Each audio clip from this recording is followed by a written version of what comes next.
Baik, selamat pagi kepada Indonesia dan juga Uni Eropa dan juga rekan-rekan WTO. Pada hari ini, sidang panel tanggal 14 Oktober 2025 resmi dibuka. Panel di sini dibentuk untuk meninjau gugatan dari Indonesia dan juga pembelaan terhadap Uni Eropa dari negara anggotanya berkaitan dengan sejumlah tindakan yang diduga bertentangan dengan ketentuan WTO. Maka dari itu, hari ini kita akan mendengar pernyataan pembuka dari Indonesia dan juga diikuti oleh tanggapan Uni Eropa. Terima kasih Ketua, berkas telah disiapkan dan telah sesuai dengan prosedur. Baik, terima kasih kepada Sekretariat atas dukungannya. Saya persilakan kepada Indonesia untuk pernyataan. Baik, terima kasih Yang Mulia, Ketua Panel, dan para anggota panel yang terhormat. Indonesia hadir di hadapan panel ini untuk memohon perlindungan hukum dalam menghadapi kebijakan Uni Eropa yang kami pandang diskriminatif, proteksionis, dan tidak konsisten dengan kewajiban internasionalnya di bawah WTO. Kebijakan yang menjadi objek kita adalah yang pertama Renewable Energy Directive, yang kedua khususnya Artikel 26, yang kedua Delegated Regulation yang menetapkan klasifikasi bahan bakar nabati berisiko tinggi terhadap perubahan penggunaan lahan tidak langsung, high mileage feedstock, serta penghapusan bertahapnya. Dan juga Indonesia menilai bahwa langkah tersebut melanggar ketentuan terjadi WTO, yaitu terhadap Uni Eropa pasal 2 ayat 1, 2 ayat 2, 2 ayat 4, dan lain-lain.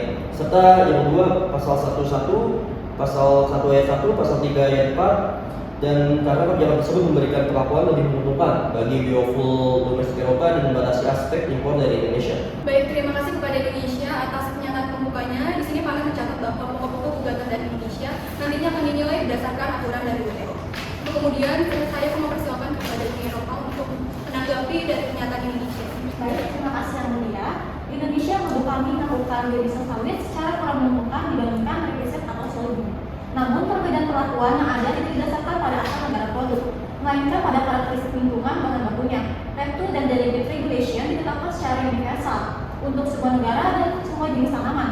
Jika ada produsen sawit dari Indonesia atau negara lain yang menunjukkan bahwa produksinya berisiko hidup rendah, maka mereka dapat menikmati akses penuh ke pasar Uni Eropa di bawah mekanisme sertifikasi Low Yield Trees. Dengan demikian, kebijakan ini tidak melanggar prinsip perlakuan nasional atau national treatment maupun most favored nation di bawah pasal 2 ayat 1 TBT Agreement dan pasal 1 ayat 1 di ATT. Uni Eropa sepenuhnya memahami kepentingan ekonomi Indonesia sebagai produsen utama sawit. Namun, perlindungan lingkungan dan kesehatan global adalah tujuan yang sah. Sebagaimana diakui dalam pasal 2 ayat 2 TBT Agreement, langkah-langkah seperti high yield switch chart, patch out, dan 7% limitation diperlukan untuk mengurangi emisi karbon di sekitar sektor transportasi, salah satu sumber emisi terbesar di dunia. Indonesia menuduh langkah ini terlalu restriktif dan bisa digantikan oleh alternatif lain. Namun, tidak ada alternatif yang secara efektif dapat mencapai tingkat pengurangan emisi yang sama tanpa menciptakan kebijakan yang kompleks dan sulit diverifikasi. Indonesia juga berpendapat bahwa Uni Eropa telah gagal melakukan notifikasi dan konsultasi publik. Kami tegaskan bahwa seluruh proses penyusunan RED2 dan Delegated Regulation dilakukan secara terbuka dan sesuai dengan prosedur. Draft peraturan juga telah diumumkan melalui situs resmi Komisi Eropa, tersedia juga untuk semua anggota WTO, termasuk Indonesia. Selanjutnya, Uni Eropa juga menolak klaim bahwa prosedur sertifikasi kami diskriminatif atau tidak dapat diakses. Sebaliknya, sistem Low Yield Trees Certification berlaku untuk semua produsen global tanpa membedakan negara asal dan negara.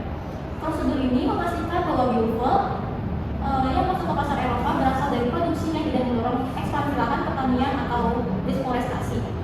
Selain itu, kami menyadari bahwa posisi Indonesia sebagai negara berkembang dan produsen utama minyak sawit dunia, namun berdasarkan special and different treatment dalam pasal 12 TBT Agreement bersifat anjuran, bukan kewajiban hukum yang mengikat. Meskipun demikian, Uni Eropa telah berulang kali mengadakan kerjasama teknis dan dialog kebijakan dengan Indonesia melalui forum seperti EU Indonesia Palm Oil Joint Working Group untuk mendukung peningkatan keberlanjutan sektor sawit ini, sehingga menunjukkan bahwa kami telah bertindak dengan etikat baik sesuai dengan pasal 12 TBT Agreement.